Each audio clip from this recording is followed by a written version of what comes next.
Welcome in. Saturday night means it's time for DFS Chalk Talk, brought to you by Triple Play Fantasy, and we'll be right back right after this.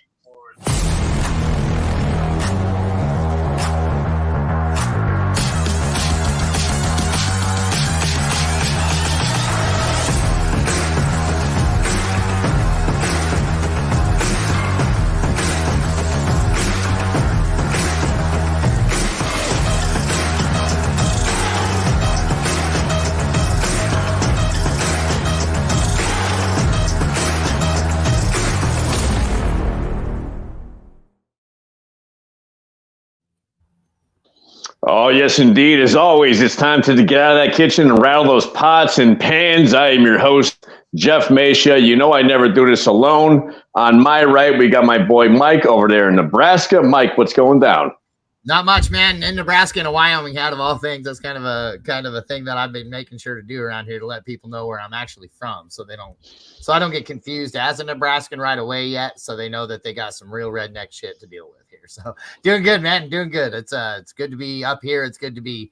It's kind of sucks to be cold. I won't lie there, but as far as cold and sitting in traffic for 18 hours a day, I'm taking cold every day. and what we can appreciate is Mike's a little bit under the weather, but like the Jordan game, the guy's powering through, so we certainly appreciate that. Yeah, his lineup's going to go for 200 this week. Naturally, I'm sure. His lineup's going to go for 200 this week. There you go, 220. It's going to be the best ever. Danny, and speaking pardon me, speaking of Mr. Interruption down below me, we got Joseph Iarachi. What's going on, kid? And you say that, and I'm here to honor you. We missed you last week, so I figured I'd throw my Springfield hockey shirt on this week, and then you come out with an insult. I'll make it up to you, bro. We'll scrutinize our lineups. For those of you who have not been with us before, we talk all things DFS. We do the Sunday main lineup tomorrow. We do our pay-ups, who our bargains are. We do full lineups and kind of scrutinize everything that's going on as far as DFS is concerned. Mikey and I do a little FanDuel. Joey usually comes in with the DraftKings, so we kind of cover all bases. So we'll start off with a little pay-up wise. Mike, since you're a little under the weather, I'll let you lead it off with paying up, my friend.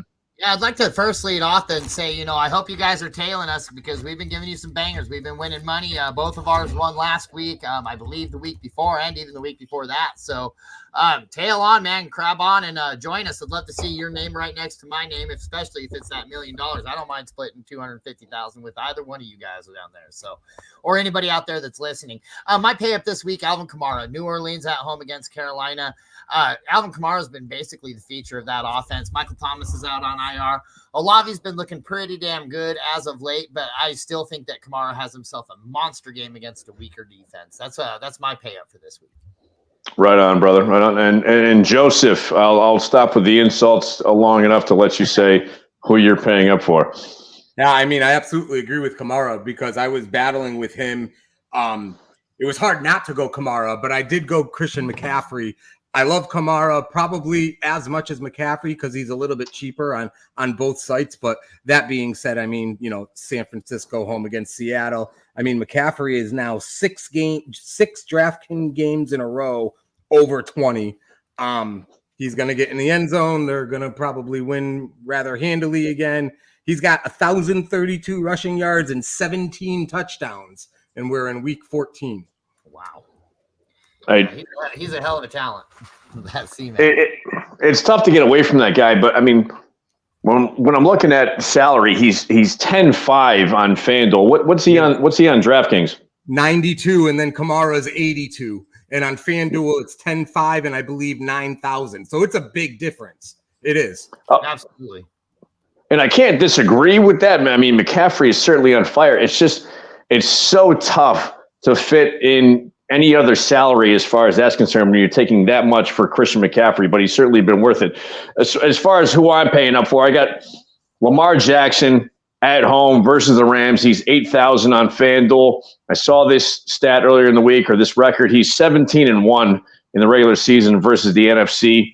The guy absolutely dominates, and at home versus the Rams, I have to think he's going to be putting up some points and get the Ravens kind of back on track a little bit. They dominated some NFC teams. They had some close games. It's been interesting, but I see Lamar kind of getting them back on track as far as a high FanDuel score here. So we'll see what happens there. Bargain wise, I'll start with Joseph this time. Who you got, bargain?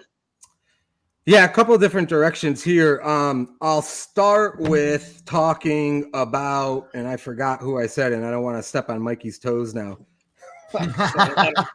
No, Clyde Edwards-Helaire. So, Zach Moss is still starting for Indianapolis there, and he had the volume last week. He didn't get in the end zone. This week, I do like Moss again. His price is a little higher, but Clyde Edwards-Helaire is only $5,500 on FanDuel and much less even on DraftKings. And, Pacheco's out. That injury kind of surprised me, and I feel like that kind of popped up out of nowhere the other day when I saw that notification. Kind of screws with me in a couple of leagues heading into the playoffs too. But, it's funny. It was Pacheco and McKinnon at the beginning of the year. You always saw McKinnon in the red zone. It kind of frustrated you almost if you're a Pacheco owner. But now McKinnon got hurt. He was banged up, and they've kind of been slowly bringing Helaire back into that offense anyways. So I do think it's a nice opportunity. I worry about the game script there a little bit against Buffalo. That game could go so many different directions. The Chiefs aren't always a team that stay obligated to the run game, but are dedicated to the run game, I should say. But I love how they use those running backs in the red zone and in goal with Mahomes doing those little shuffle passes and stuff. So I feel good about Helaire getting in the end zone, especially for that price on either side. Yeah, I don't know what it is about. Have you guys seen Edwards-Helaire actually play recently? The guy looks like he passed the eye test. Well, he seems like he put on 60 pounds. Dude, I mean, I don't know what he's been doing, like eating Dunkin' Donuts and God knows what in the offseason, but I mean, he doesn't look like a running back anymore. And I apologize to anybody who eats Dunkin' Donuts out there. I didn't mean to insult, but he just – the guy looks like he hasn't been in the gym. Purchased 40% of Ezekiel Elliott, because if you watch the Thursday night game, where the fuck did he go? He's like he's like a third of the size that he was a year ago when I saw him. I was shocked. Well, that makes sense why his production is down from the Patriots. But anyway, sorry. Go ahead, Mike. No, I was going to say, yeah, he did look really small out there. And yeah, I believe he's following that what was it? Eddie Lacy diet. The Eddie Lacy, the cheeseburger diet right there. It's there's nothing wrong with that. Fielder. It's a very American diet. How dare you judge him? Touche. Leading into that, Mike, who do you got for bargains? So my bargain guy this week is Khalil Shakir. At 5,500, he's been a very featured point of that offense. I'm with Joe. I feel like this game's going to go one of two ways. It's either going to end 14-10, and it's going to be the biggest bust of anticipation that we've had all season, which I could very well see that happening with these two defenses. But this game could also end up like 35-42, like the last time they faced off in the championship. So give me that kind of production. Give me that kind of volume when he's been getting the first look, even over Diggs. Give me Khalil Shakir at 5,500. Real quick, right? There's the point right there. If you look at Gabe Davis and Diggs and Shakir, you can't just sit there and you want to talk about not wanting to pay up for Christian McCaffrey. To me this week, Diggs and Shakir DFS-wise for the price is a better play than Diggs. Yeah, no, absolutely. Davis and Shakir is a better play than Diggs. Volume that he's been getting. It's really hard to ignore. I mean, he's got Josh Allen's eye. Josh Allen's been hitting him on the slants a lot. I mean, let's keep it going. And this is going to be a game that they're going to have to really keep it going. I feel like it's going to be more of the latter. I think it's going to be like 34-42. I think we're going to see some scoring. It's going to be 14-10. Sorry, dude. Yeah. But you're right. I mean, Diggs is the third highest wide receiver on FanDuel. He's 8,700, and that is a tough play to go with. Even though Buffalo, Kansas City is a very interesting matchup. I don't mean to get off on a tangent here, but we've always seen Kansas City and Buffalo kind of put up some decent points against each other, especially in that 13-second span in the playoffs. I forget, was that a couple of years ago, where nobody was playing defense, period, especially Buffalo.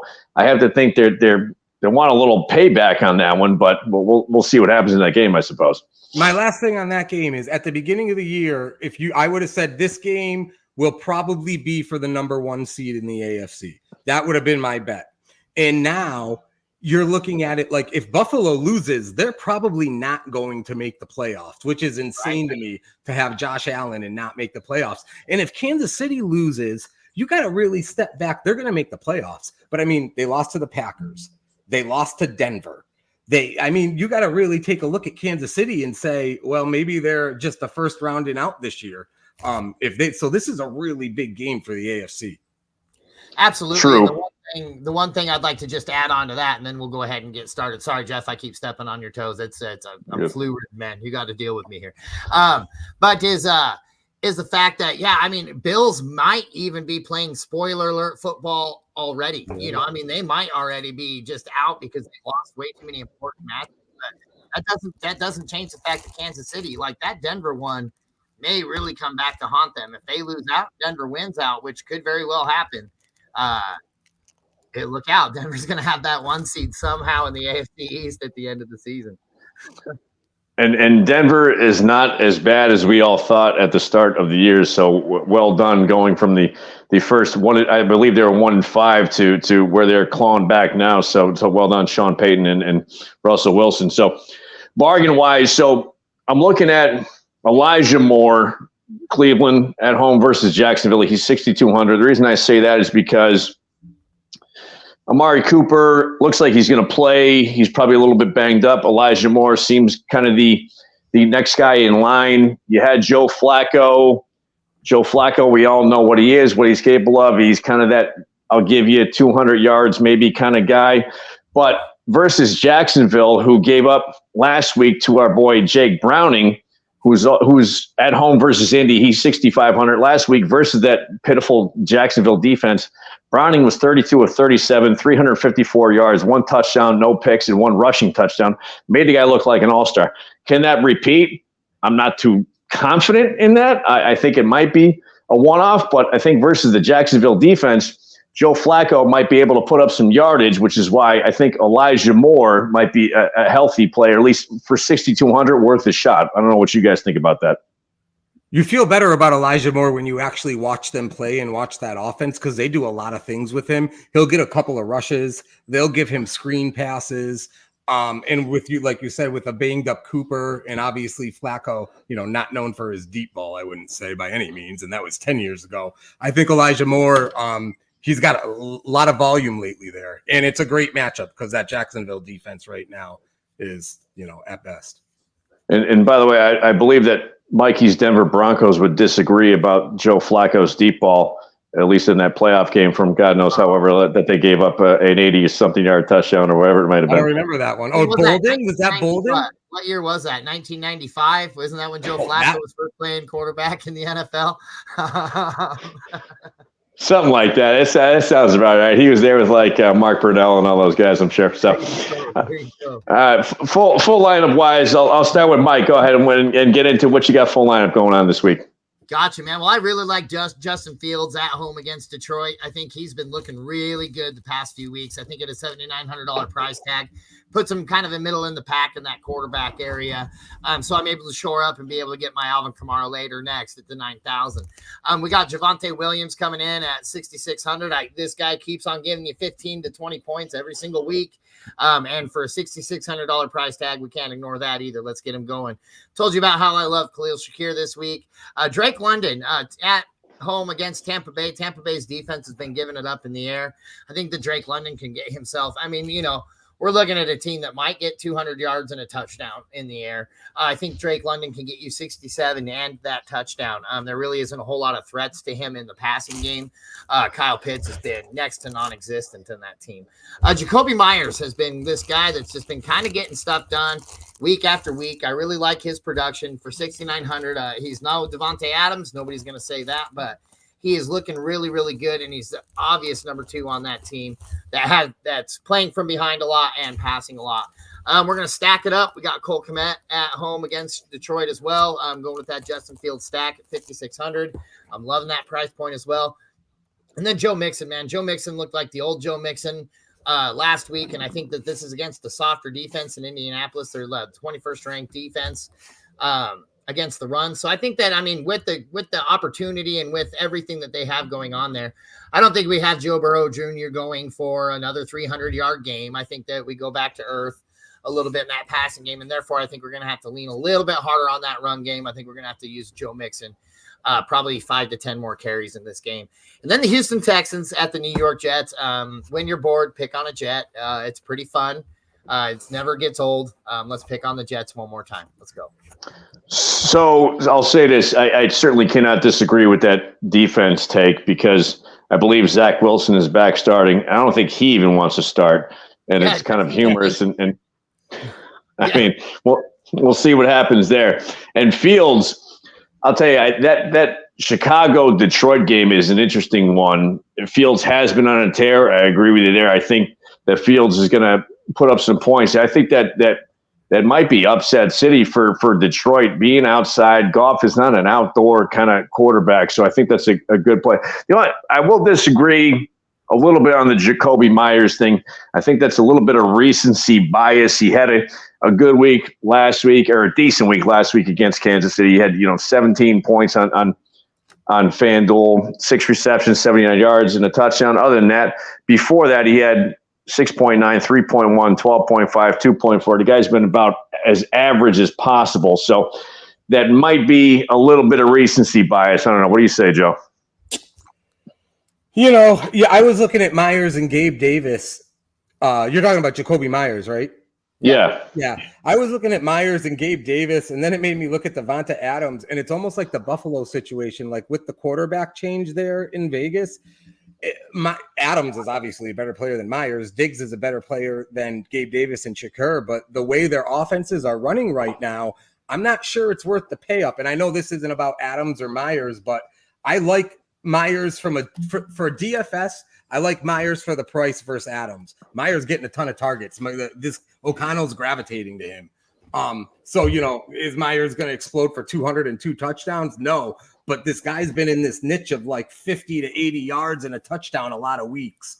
So I can't necessarily argue with that. That Oakland team that Vegas team is bizarro at this point with Antonio Pierce, Winsome. I don't know what the hell they're going to do. Well, I'll just say this.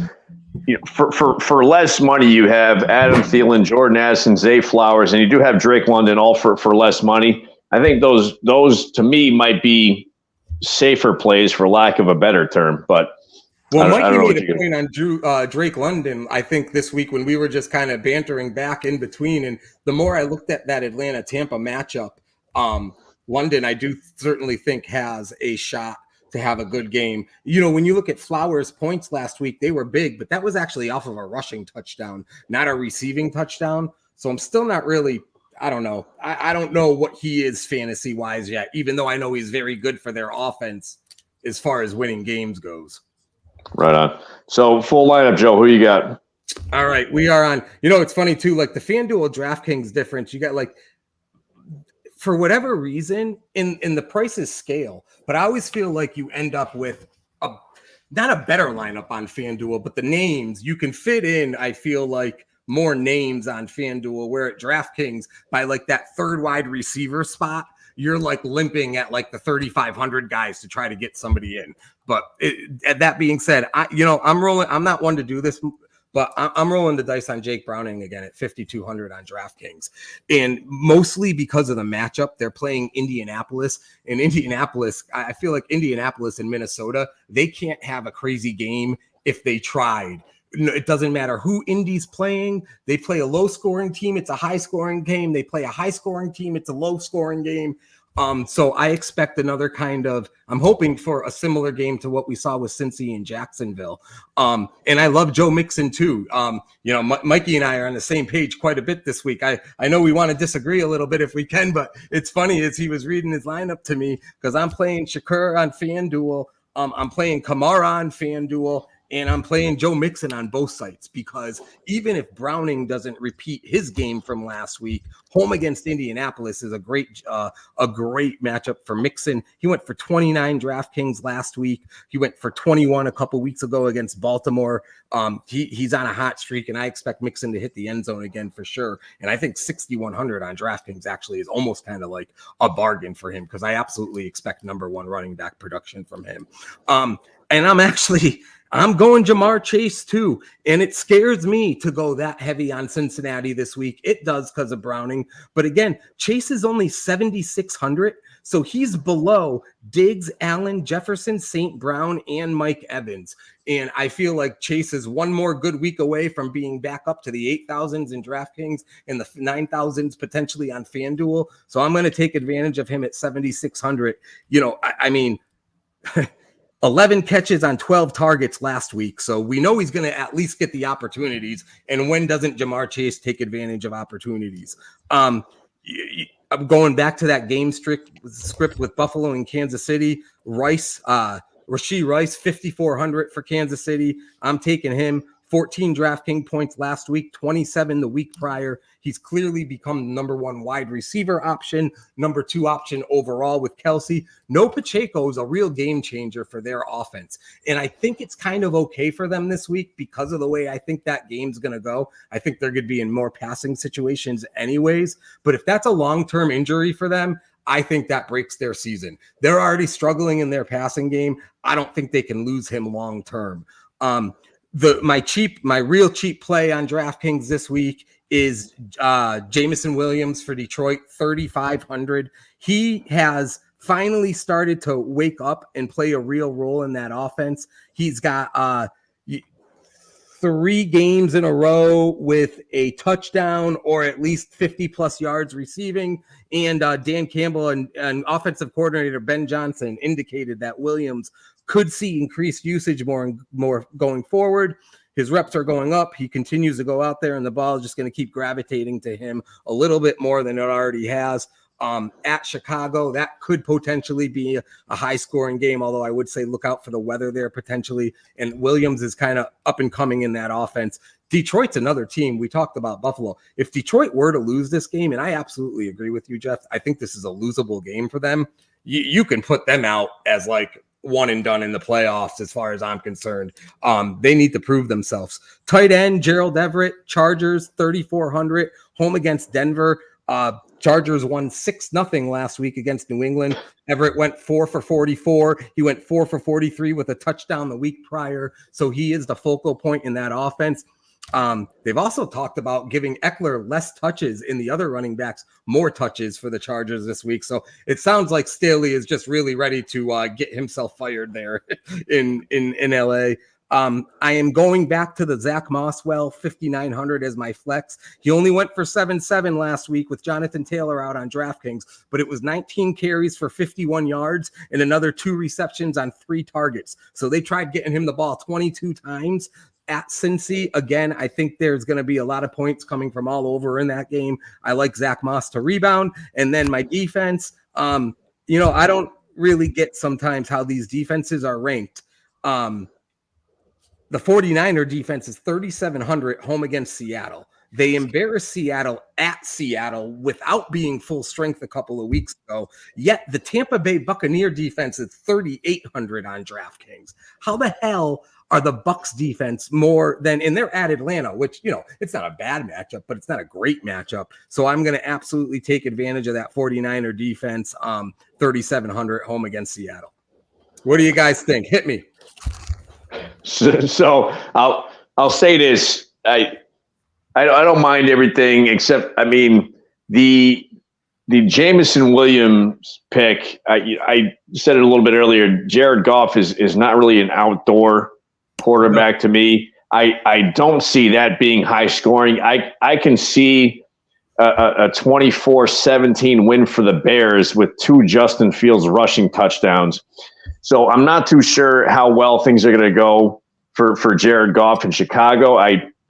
That would be maybe one of my few gripes there. And then as far as the Tampa Bay defense in Atlanta, I actually, I'm not playing that defense. I'm playing the San Francisco defense. Oh, I know, but you kind of bagged on them being a little bit more than San Francisco. But against Atlanta, what has Atlanta done offensively at all? Bijan Robinson has not been the guy we thought he was going to be, at least from a fantasy standpoint. And the Atlanta offense seemingly non-existent. So I can't actually argue against the Tampa Bay defense being $100 more than San Francisco's, because Seattle's offense is that much better than Atlanta's. I don't know what you think, Mike. Yeah, no, I agree. And that was actually the one. I mean, it's funny because I was going to come on with a comment there that said, well, he has Christian McCaffrey in his lineup, and it shows, I mean, because that $10,000 hit that you got to take to get that guy on your lineup makes you really have to get some bare bones people like your Rashee Rices and things like that. But I can't argue. Rashee Rice is not bare bones. How's he bare bones? As far as say production wise, as far as say Jamar Chase, right? You're able to pay up for Jamar Chase as well. But then you got this smattering of guys at that $5,000 mark, right? That has to produce, right? But they all have good matchups. I think Jameson Williams is the one, like I said, I would kind of have an argument with him just because I haven't seen. He's the outlier for sure. And it was I could go Guyton for the Chargers. I could go, who was the other guy? There was one other guy that was But just real quick, Rice has got 42 DraftKings points in the last 2 weeks. Yeah, no, dude, I'm telling you, Rashee Rice is a great play, but he's not going to be the guy that you're say, hey, I'm featuring and paying up. And he's due for a bad week. You're right about that. And he's definitely a guy that is on your lineup solely because you had to get Christian McCaffrey, or else you would have bumped up for somebody. Let me ask you guys 2 questions about it.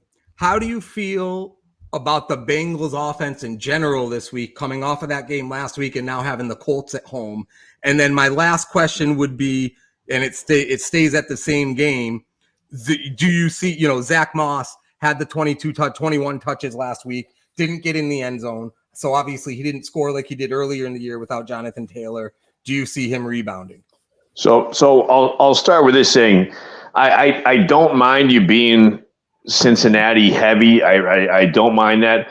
And I actually like the Zach Moss play this week. I think if you're going to stack Cincinnati, you might have to come back with a Pittman or something like that. Because if you think Cincinnati is going to score that many points, I would have to assume that Indianapolis is going to have to get back into the game with a passing. That's why I've got Moss, but I see what you're saying there. Yeah, I got you. That would be my going to play Moss, or if you weren't going to play Chase, it's interesting that this main slate. So Mike Evans, St. Brown, Jefferson, which is kind of because he's first coming back. We already talked about Diggs not being worth the money.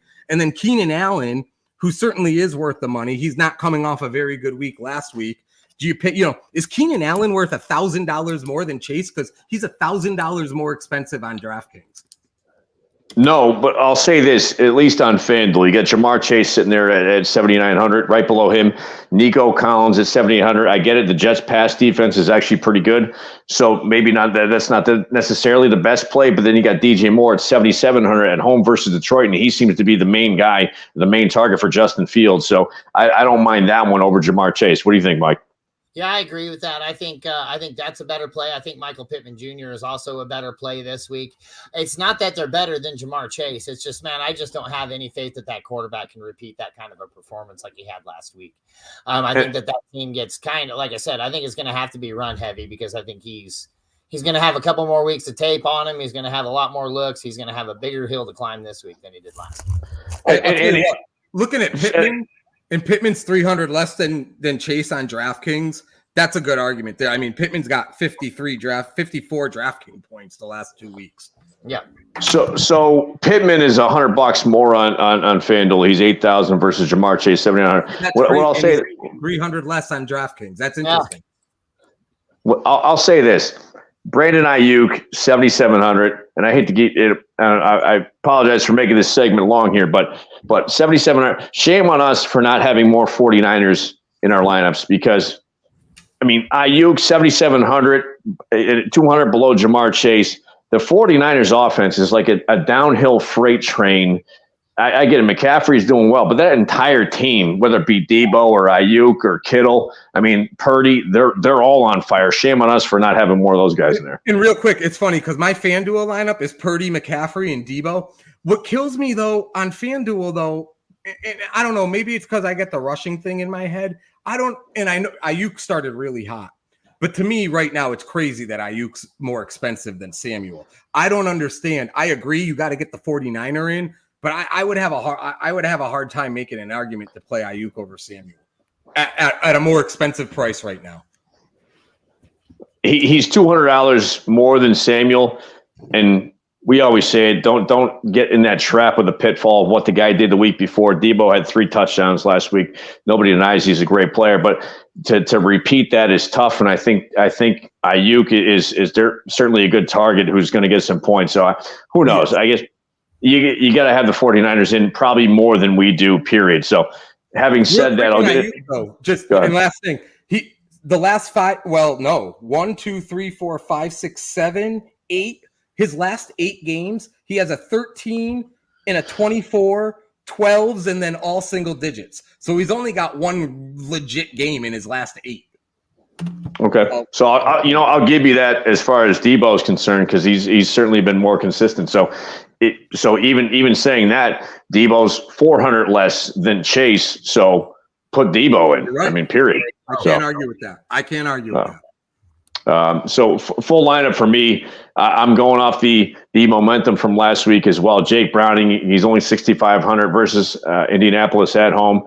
Running back, I got Zach Moss with Jonathan Taylor out. He seems to be the go-to at Cincinnati, 6,800. I think he'll get some decent yardage.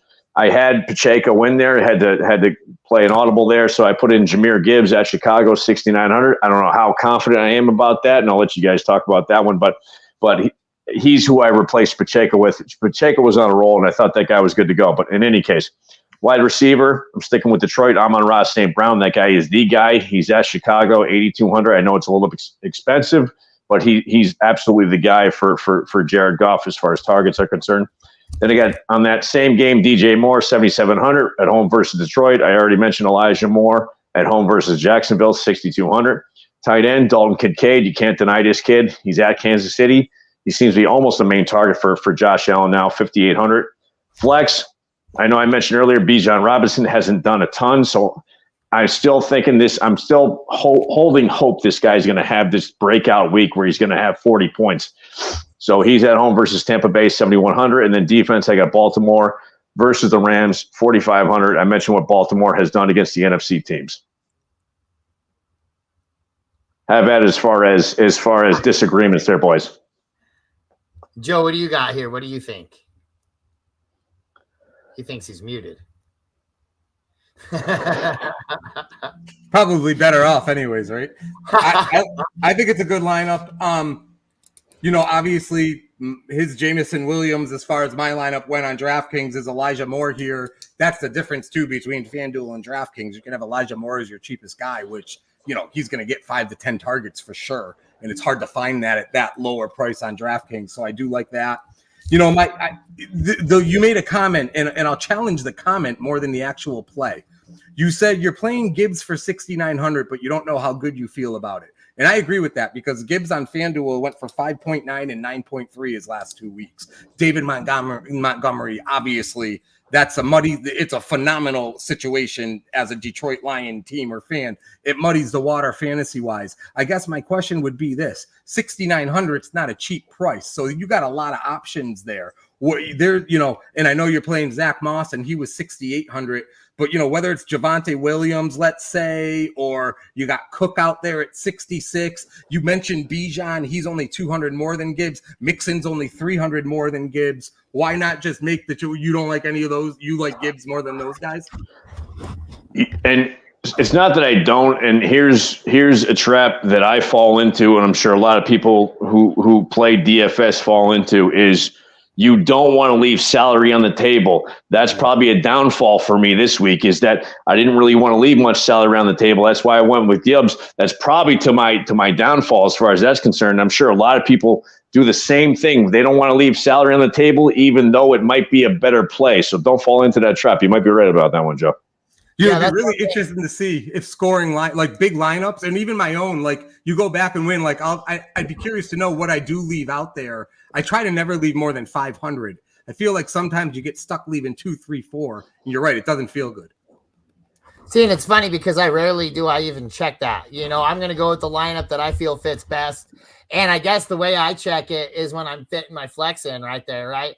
Like, and I scroll down to where I can start looking for dudes because all the rest of them are in red right there. So I guess but I'm really not looking at the top tier. I'm looking for the best player right there. So I think I've even left like 1,200 on the table a couple of times. And I know that's probably not the most advisable thing to do, but I feel like I'm on a pretty hot streak doing so.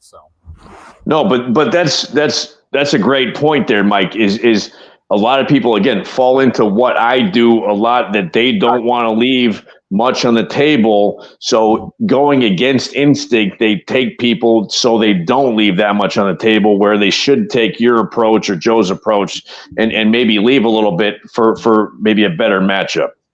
I'll tell you this, the main slate, I think it's easier to spend all your money on. There's so many options. But to Mike's point, for sure, if you get into like the primetime slates where it's just 2 games, or if you just do the 4 p.m. games, it's 3-4 games, I think it can absolutely be detrimental depending on the teams playing and the players available. When there's fewer games, I think you can't force it, because there's a lot of situations where you won't spend it all. There might even be 1,000 on the table, if it's a Jets Raider game or something, Right. Right on. The defenses and the kickers and a quarterback. Yeah. Like that. Thursday night's a great example. I couldn't even use all my money on a single game lineup in that. Right. No doubt. So, as always, we are on the Blitz tomorrow, 11 a.m. Eastern. Joseph will be having breakfast with the family somewhere in Massachusetts. The Sheridan, your old stomping ground, right? Downtown. There we go, baby. Jeffrey. So you'll be with myself and Mikey. We'll be answering your questions live, YouTube, Twitter. Hit us up with whatever questions you got as far as situational-wise. Who should I play? Who shouldn't? Again, 11 a.m. Eastern on the Blitz. And as always, until next week,